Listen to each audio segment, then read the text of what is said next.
સોલંકી જે આપણો હવજ આખા ગુજરાતની અંદર જૂની પ્રાણ નાખતો હોય એવો આપણો હવજ પણ આપણી વચ્ચે ઉપસ્થિત છે.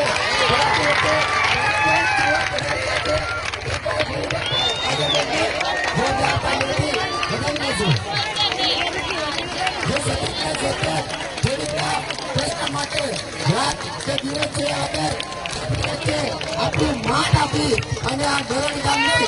ખેતરમાં ઉપસ્થિત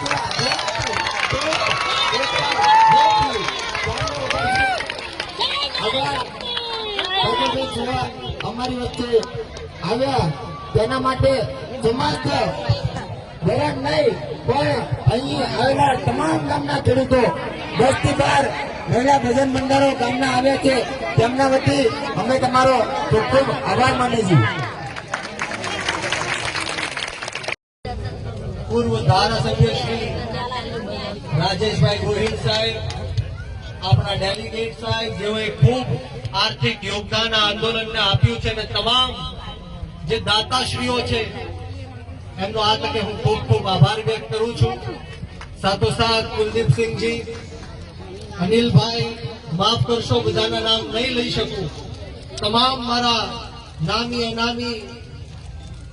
મહેમાનશ્રીઓ, અને ખાસ કરીને જેઓએ સમગ્ર ગુજરાતની અંદર આ ખેડૂતોના મુદ્દાએ બોટાદથી લઈને મોરબી હોય, સુરેન્દ્રનગર હોય કે ગુજરાતનો કોઈ પણ જિલ્લો હોય, તાલુકો હોય, ગામે ગામ યુદ્ધના મેદાનમાં રણચંડી બનીને આ સરકારને એમનો અવાજ પહોંચાડવાનું